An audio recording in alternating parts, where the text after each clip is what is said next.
All right, here we have the integral of x plus 13 over x squared plus 6x plus 25 dx.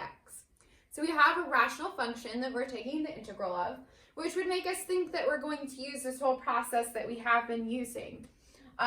We look at the numerator, our degree is 1.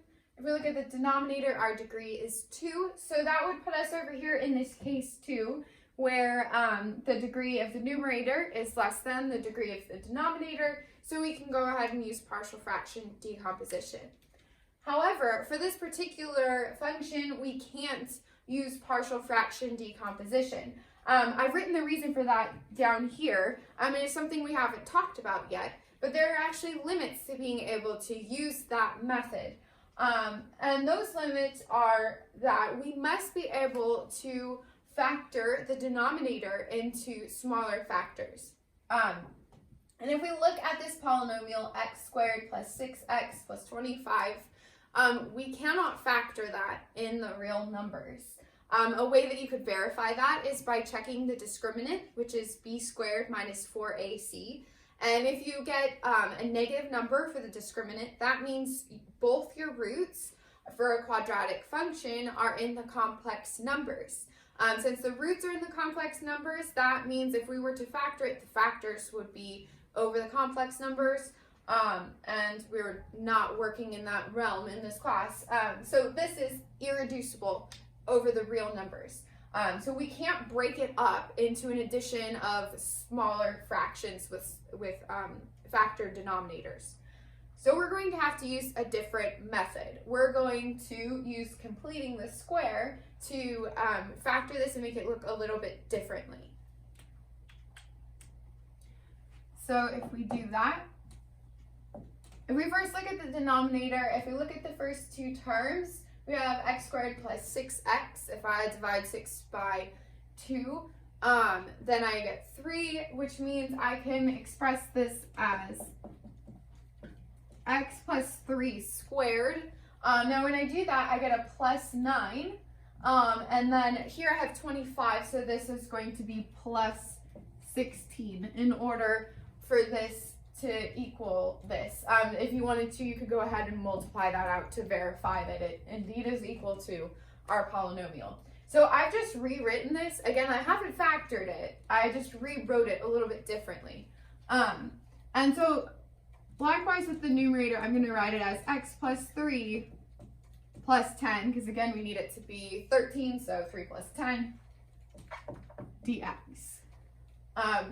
Now I have something in the numerator and denominator that are the same, and so we're going to do a u substitution.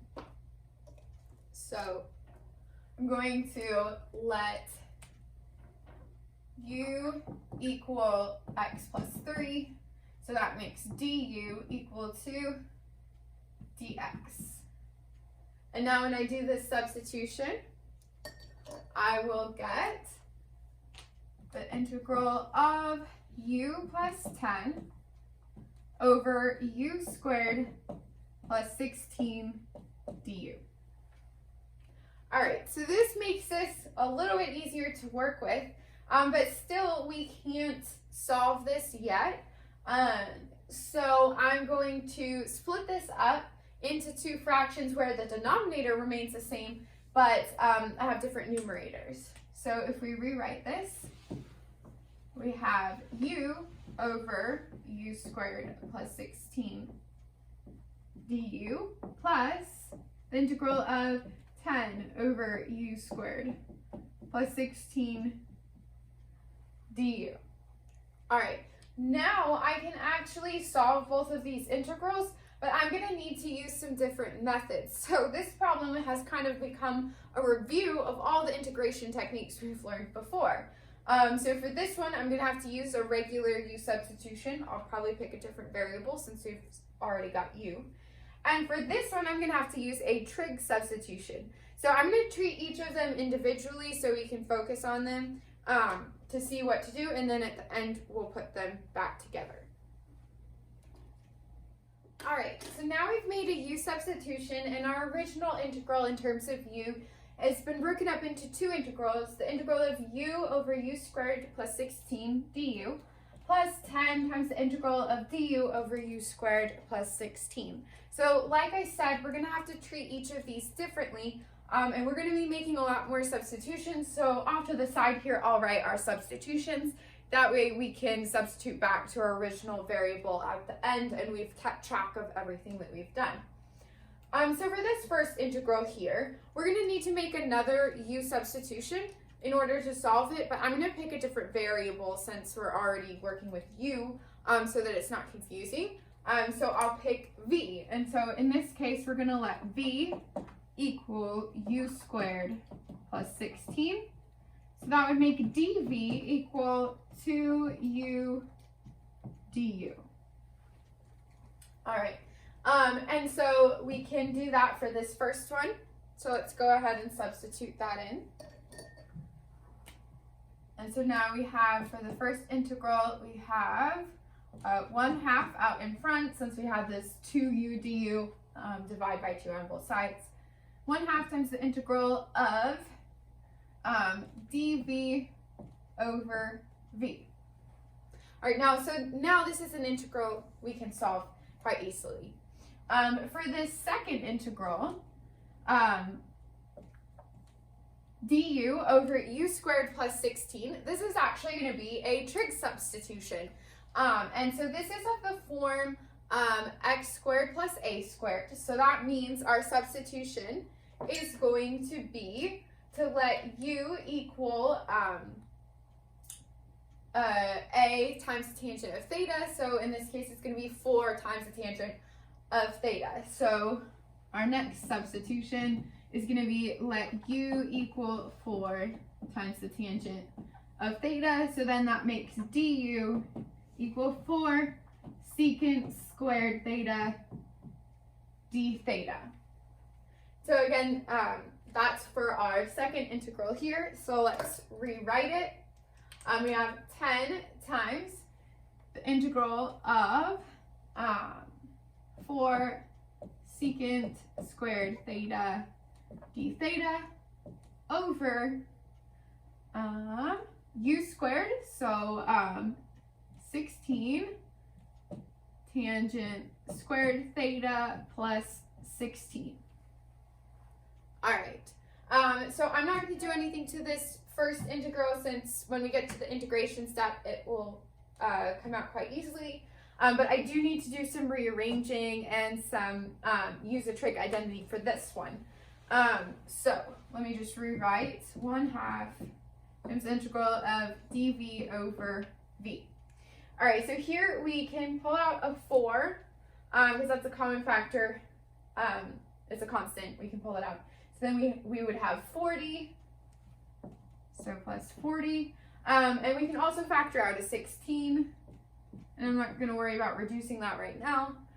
So that leaves us with the integral of secant squared theta d theta over tangent squared theta plus 1. All right, so now this is a trig identity we've used several times already. So tangent squared theta plus 1 is equal to secant squared theta. So when we substitute that in, we're actually going to have just, this is the function 1. All right, so let's just go ahead and rewrite that. So we have 1/2 times the integral of dv over v plus, when we reduce this, we should get 40 divided by 8 is 5, and 16 divided by 8 is 2, so 5 over 2 times the integral of secant squared theta over secant squared theta d theta. So obviously this is equivalent to 1. So now we have something we can integrate. So we can do the integration step. So now we have 1/2. Since this is 1 over v, it's going to be the natural log of the absolute value of v. And then here we have plus 5/2 theta, since this is just the integral of d theta. So when we integrate that, we get theta. And then plus c, since we're doing an indefinite integral. Okay, so now we've integrated, but we're not done because we have this mess of variable substitutions. And our original function is a rational function in terms of x. And so we need to get this back in terms of x, and we have several variables. We have v and theta. So now we need to work backwards to substitute. So first, let's focus on this first term with the v. So we have 1/2 times the natural log of, okay, so now our v was u squared plus 16.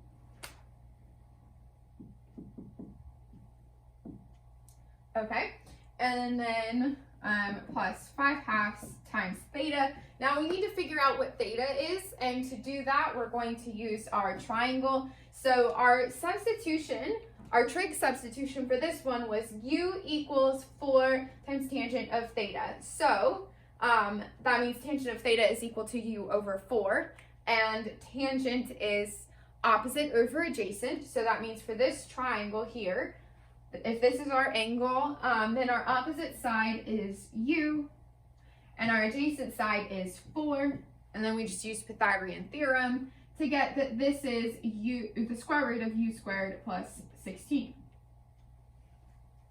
All right, so now we want to figure out what theta is. And in this case, this is actually not helpful since we can't find what theta is just from this. So we actually need to just do some algebra on this. So if u is equal to 4 tangent theta, then tangent theta is equal to u over 4. So theta is actually equal to the inverse tangent of u over 4. And that ends up being the best that we can write it. So let's go ahead and do that substitution. So we have inverse tangent of u over 4 plus c. Okay, we are still not in terms of our original variable, which is x. So we need to do one last substitution. So u originally was substituted for x plus 3. So that's what we're going to substitute in now. So now we have equals 1/2 times the natural log of x plus 3 quantity squared plus 16 plus 5/2 times the inverse tangent of x plus 3 over 4 plus c. All right, so now we have our answer in terms of our original variable x, and so we have completed this problem. So this problem was unique because it looked like something we could use partial fraction decomposition on.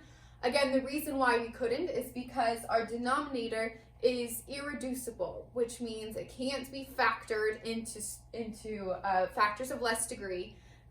So we can't split it up into an addition of several fractions. So we had to use a different method. So first we used u substitution, and then we came up with two different integrals. One, we had to use u substitution again. The other, we had to use trig substitution. So this problem becomes a good review of previous techniques. The thing that you want to be extra careful with is with so many substitutions that you keep them straight, which is why I wrote all of mine off to the side so that I could work backwards to my original variable without getting confused.